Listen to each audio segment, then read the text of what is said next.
Welcome to the Indian Girl Stateside. I have two graduate degrees in economics. I have lived on three continents, and I'm here to talk to you about Bitcoin and its transaction fees. In Bitcoin's earlier days, one of its selling points was the ability to move money globally with little to no fees. That is no longer the case, as the cost of moving Bitcoin can sometimes exceed the cost of PayPal and Western Union. Case in point, researchers did research on transferring $25 from US to UK.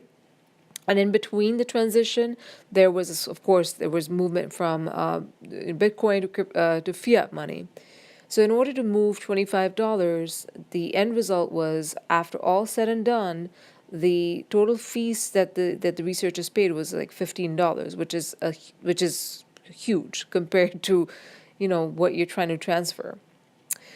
How are the fees determined? So let's get into that a little bit. Bitcoin is set up to reward users for verifying transactions. Miners who package transactions into blocks receive two kinds of rewards: the additional Bitcoin they produce by using their hardware to solve mathematical problems, and two is the transaction fees paid by users to get their payment into blocks.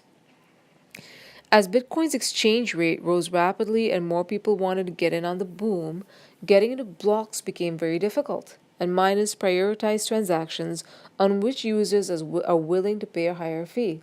So the transaction fees are a function of the priority in which you, as a user, would like your transactions to be sent through.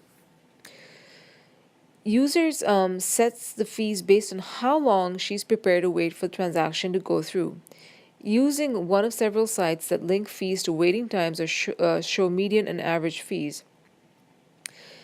In some senses, for those that are familiar, and Bitcoin uses something called a satoshis to determine the transaction fees, and there's a n number of articles and videos out there to kind of determine the kinds of satoshis or define satoshis.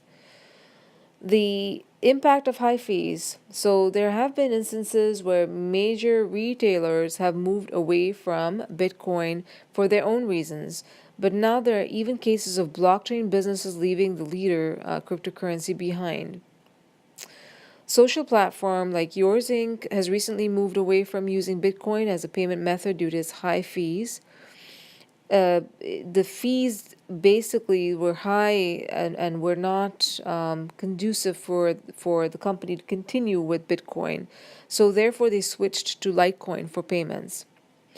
Bitcoin fees have risen nearly 19-fold from 13 cents per average transaction in the second quarter of 2016 to $2.40 in the same quarter of this year, meaning 2017.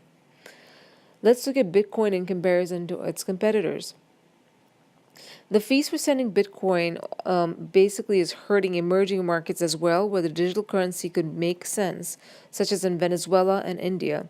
However, when consumers are only earning a couple of dollars a day in these countries, it does not make sense to spend a week's worth of wages just on fees.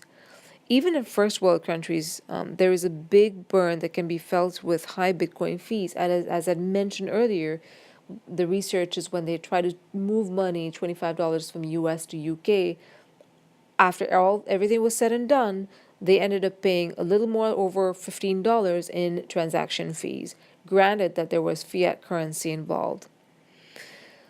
Let's compare it to Litecoin. Why does Litecoin have lower fees? Simply because it's going to be broken down into two reasons. One is Litecoin's block space supply is greater, and Litecoin's block space demand is much lower.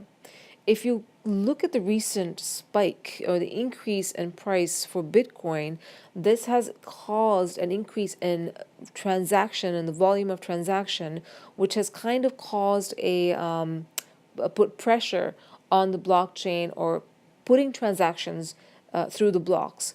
As I mentioned earlier, the fees are a direct function of the priority in which these transactions are put into the blockchains. Hopefully Bitcoin is able to solve this problem in the long term, because there is definitely confidence building up amongst in the financial world on Wall Street by hedge fund companies. So hopefully these issues with the transaction fees are resolved, as there definitely has been some confidence built around Bitcoin over the last year, actually over the last couple of years. I'm basically not here to advise you on whether for you to buy Bitcoin or not, but I do want to paint a realistic picture of things like transaction fees, things of that sort.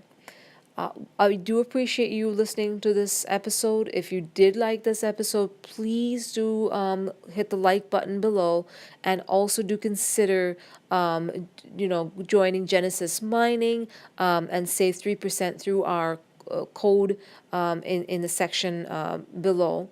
And please do consider donating to this channel as well. I can only continue this channel through your support and through your donations. Thank you so much for listening to Indian Girl Stateside.